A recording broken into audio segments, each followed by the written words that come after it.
Antes de começar o episódio de hoje, de fato, só queria dizer que eu tô meio gripado, então desculpa aí se a minha voz estiver meio esquisita, tá bom? Se eu estiver falando meio engasgado, embolado ali, que o nariz tá meio entupido também. E enfim, eu falei muita coisa aqui no início, então se você não quiser ficar ouvindo avisos, agradecimentos e etc, pula pro minuto 6, valeu? Boa história! Olá, querido ouvinte, aqui é o Jack. Bom, eu não sei se vocês sabem, mas todo o apoio e toda a doação que eu recebo aqui do podcast e até boa parte do AdSense, que não é grande coisa lá do Dark Jack, eu reinvisto aqui no podcast. E pra quem não sabe, o canal Dark Jack e o canal Dark Jack Histórias de Terror são coisas diferentes. O canal Dark Jack agora tem uma proposta e uma pegada diferente. Eu não quero mais narrar só histórias ali, eu tenho um projeto futuro diferente pra ele.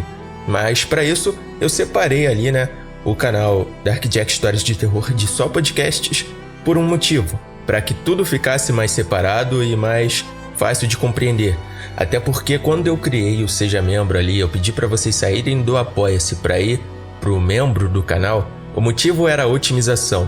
No caso, para eu postar alguma história exclusiva, eu teria que botar Seja Membro para ir pros membros do canal e depois botar uma história não listada para jogar lá pro Apoia-se, porque em um vídeo só eu não conseguia colocar ele como não listado e como só para membros. Então eu teria que fazer 2 uploads para poder suprir as duas plataformas, mas ainda assim poderia gerar algum tipo de problema com o YouTube. Na verdade eu não tenho certeza sobre isso, mas eu não queria testar isso na prática, então era muito mais fácil migrar tudo para um lugar só. Mas esse foi um grande erro, porque eu fiz isso antes de sequer cogitar dividir o canal. E aí eu dividi o canal depois e acabei deixando o Seja Membro ali daquele canal para o podcast. Só que o canal não é o do podcast e ficou uma bagunça, e o canal do podcast em si não é monetizado, não tem Seja Membro, então ficou bem bagunçado. Então o que eu vou fazer agora? Eu vou reorganizar isso, a gente vai voltar pro Apoia-se para quem quiser apoiar de coração. Quem quiser apoiar, tá lá no Apoia-se. Por enquanto não vai ter histórias exclusivas, mas eu pretendo voltar pelo menos com lives, tá? Aquelas livezinhas onde eu narrava histórias ali sem cortar nada, era tudo na hora mesmo. Parava, se tiver alguém no chat, a gente conversa, troca ideia sobre a história, narra mais uma e assim vai. Pelo menos isso eu acho que eu consigo oferecer para vocês. E essas doações, esse apoio é muito importante porque eu reinvisto aqui no podcast. E, bom, até o AdSense, igual eu tinha dito lá do Dark Jack, que não era grande coisa, eu investi aqui no podcast. Isso aqui que eu comprei, a cabine acústica, rapaziada, uma cabine acústica aí de audiometria não é barata, mas juntando o dinheiro do Apoia-se, da galera que tava ali no Seja Membro, do AdSense, pouco a pouco fui conseguindo juntar essa grana e compramos aqui uma cabine acústica. Se você não percebeu a diferença, cara, melhorou bastante, pelo menos para me dar liberdade aqui onde eu gravo, porque é muito barulhento, eu não tenho nenhum estúdio, então ele isola bastante o som de fora, não completamente, tipo uma moto. Eu não sei se deu pra ouvir uma moto que passou aqui agora há pouco, acho que foram 2 na verdade. Isola bastante o som de fora pra dentro e também de dentro pra fora. Eu posso gritar, eu posso me sentir com mais liberdade, eu posso gravar em quase qualquer horário. Eu não sei se de madrugada vai dar pra ouvir alguma coisa ali e tal, mas acredito que não, então me dá uma grande liberdade. Eu posso gravar aqui, agora é o quê? Quase meio-dia, muito barulho, e mesmo assim dá pra gravar, entende? Eu não fico preso a horários e nem dependendo de pessoas. E isso só foi conquistado graças à ajuda de vocês. Então, se você não puder me apoiar de alguma forma, seja financeiramente, com qualquer valor, você pode compartilhar o episódio, o podcast, ajudando a chegar a mais pessoas. E falando aqui de doações, o Com2MS mandou aqui uma mensagem, uma doação pra gente, lá no LivePix. Inclusive, link do Apoia-se e do LivePix tudo na descrição do episódio e do podcast. Ele mandou aqui: te ouvi bastante no Spotify e agora descobri seu canal aqui no YouTube. Excelente trabalho, parabéns. Muito obrigado, Com2MS, de verdade, valeu pelo apoio aí, pela doação, e muito obrigado por acompanhar, cara, de verdade. E se vocês também não conhece o meu canal no YouTube, me ajuda lá, o link também tá na descrição, tanto do podcast quanto do episódio. E é importante seguir lá, mais uma vez, porque tanto no Instagram também, porque é lá que eu vou dar algumas informações. Inclusive, quando eu for voltar com benefícios, é por lá que eu vou avisar. seja na comunidade, seja nos stories. Então é extremamente importante, se você curte aqui o canal, eu vou estar jogando essas informações nessas plataformas. Até porque no Spotify não tem como. Só se eu vim aqui no início do episódio e ficar fazendo um mini podcast antes da história. E eu odeio isso, mas é necessário, tá? É necessário, infelizmente. Enfim, sem mais enrolação, já falei muito.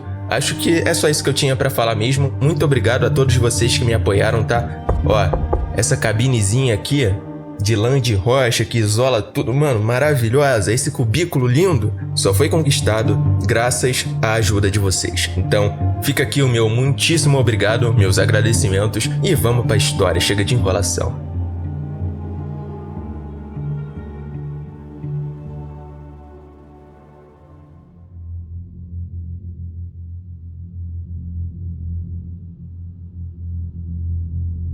Eu seguro tudo. Lágrimas, engasgos, gritos. Preciso sair daqui. Preciso não fazer barulho. Meus olhos se encontram com os do homem morto. Enquanto saio, estão abertos, mas sem vida. Percebo que partes de sua carne estão faltando, como se tivessem sido arrancadas aleatoriamente. Seus dedos parecem ter sido mastigados até o osso. Sinto uma forte sensação de culpa enquanto deslizo a porta para fechar e perco-o de vista. Ele morreu porque me avisou. Era a respiração dele no quarto comigo noite atrás. Ele estava morrendo e eu não o ajudei. Mas agora é tarde demais. Subo as escadas sorrateiramente. O corredor parece inalterado desde a última vez que passei por ele e eu fecho a porta dos avós em silêncio. Vou entrar no meu quarto, me vestir rapidamente e tentar pedir ajuda. Entro no meu quarto e me viro para pegar o celular. Freneticamente, digito a seguinte mensagem. Sou eu, o fim. Preciso que venham me ajudar. Não estou seguro. Envio para todos os meus contatos, seguido do nome da vila onde estou. Alguém tem que me ajudar. As mensagens lentamente são enviadas. Verificarei novamente quando estiver fora. Também vou tentar ligar para alguém quando estiver em um lugar seguro e que posso falar. Calço meus sapatos. Estou com roupas adequadas. Estou saindo daqui. Ando pelo corredor. Entro na área principal e alcanço a porta da frente sem problemas. Estou quieto. Muito quieto. E sinto que consegui atravessar a casa. Mais uma vez, sem acordar ninguém. Agora, só preciso encontrar a vila. O silêncio é quebrado pelo som de passos reverberando pela casa. Passos rápidos e úmidos, vindos da área dos quartos, e ouço a porta que leva à passarela a se abrir. Os passos batem contra o chão de madeira, se aproximando da área principal, se aproximando de mim. A avó. Me lanço pela porta da frente e entro na escuridão à frente. Corro para a linha de árvores próxima, me escondo atrás de um tronco grande e olho para casa. Parado do lado de fora da porta, uma figura alta, esquelética e frágil se ergue sobre o batente da porta por onde acabou de passar. Só consigo distinguir sua sombra na noite. Tem forma humana, mas desproporcional. Essa coisa deve ter pelo menos 2 metros de altura, apesar de sua corcunda. Pernas longas e finas a sustentam, e seus braços finos se estendem até os lados, suas mãos alcançando além dos joelhos. Consigo distinguir mãos muito grandes. Dedos longos e ossudos tomam forma na escuridão, enquanto meus olhos se ajustam. Eu encaro horrorizado. Parece usar um hobby de algum tipo, embora eu não consiga distinguir claramente. A única característica que consigo distinguir de sua cabeça são alguns fios de cabelo saindo de seu couro cabeludo. Ela fica parada por um segundo. Depois, começa a caminhar rapidamente pelo caminho em direção à vila, curvando-se ainda mais enquanto corre. Aquilo é a avó? Estou prestes a voltar minha atenção para alcançar a segurança, quando vejo uma segunda figura sair da casa. Consigo distinguir claramente a figura do pai Nomura, enquanto ele fica parado na porta da frente. Ele não se move, apenas observa a criatura correr pela noite. Sua postura é de impaciência, irritação. Temo que seja a avó procurando por mim. Corro pelas árvores, tentando freneticamente ligar para alguém. A polícia, minha família, Lexi, qualquer pessoa. As mensagens que digitei mais cedo foram todas enviadas, mas agora estou sem sinal. Encontro uma árvore grande, escalável. Subo facilmente até o topo. Ignoro os galhos que perfuram minha pele e fazem sangue escorrer. Só preciso sair daqui. Ainda sem sinal, mas vejo algo que me dá esperança. Vejo a vila. Consigo distinguir as casas mal iluminadas e vejo uma parte da praça principal. Sei em que direção me mover. Assim que começo a descer, a avó passa correndo abaixo da minha árvore. Congelo. Observo enquanto seu corpo assustadoramente longo passa sob minha árvore. Ela não me vê, mas eu a vejo. Ela é velha, muito velha. Sua pele é enrugada e veias se destacam, quase descoloridas. Seus fios grisalhos de cabelo pendem esporadicamente de seu couro cabeludo. Seus olhos estão arregalados, embora eu não consiga distinguir a cor. Sua boca aberta enquanto ela corre, como se estivesse gritando sem som. Não vejo dentes, apenas gengivas avermelhadas e negras. Ela veste uma camisola branca, que parece ter sido rasgada pouco acima dos joelhos. Cada passo rápido é um avanço, seus braços estendidos à sua frente, agarrando as árvores enquanto ela passa por elas para se mover rapidamente pela área arborizada. Sua cabeça se move rapidamente. Ela está procurando por alguém. Por mim. Ela logo passa e eu me abaixo. Movo-me de árvore em árvore, mas não a vejo novamente, antes de logo alcançar a vila. Corro até a primeira casa que vejo e bato na porta. Não quero fazer muito barulho. A avó ainda está por perto. Um homem japonês confuso e cauteloso abre a porta. Ele me olha de cima a baixo, questionando meu estado, visivelmente desconfiado. Ajuda. Eu preciso de ajuda. Eu arquejo. Ele responde algo. Não sei o que ele diz. Começa a fechar a porta. Não! Não! Coloco a mão firmemente na porta. Me ajuda! Ajuda! Por favor, me ajuda! Depois de alguma troca de palavras, ele me deixa entrar. Ele me leva a um cômodo nos fundos de sua casa e aponta para uma cadeira para que eu me sente. Sua família fica de lado, cautelosa, uma mulher e uma criança. Eles não falam comigo. O homem faz um gesto para que eu espere e sai do quarto, me trancando dentro dele. Tento meu telefone novamente, ainda sem sinal. Logo, sua esposa entra na sala e me dá um copo de água. Eu bebo rapidamente e ela me traz outro. O homem volta ao quarto e, por meio de gestos, me assegura que a ajuda está a caminho. Tem uma senhora. Um monstro. Tento avisá-lo, mas enquanto falo, sua postura calma me assegura que ele conseguiu ajuda e que estou seguro ali. Sou grato e ele me deixa no quarto novamente. Assim que meu coração começa a desacelerar, ouço a voz familiar do Pai Nomura na porta. Levanto-me em pânico. Pai Nomura, o homem e mais 5 ou 6 aldeões entram no quarto. Não! Eu grito, apontando para Pai Nomura. É ele! Ajuda! Eu não posso!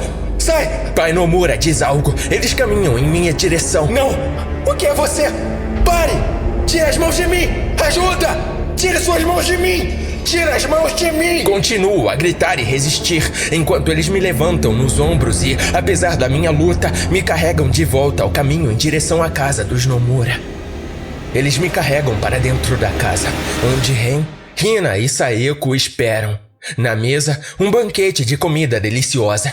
Minhas lutas contra eles são inúteis enquanto eles me sentam à mesa e começam a forçar a comida em minha boca.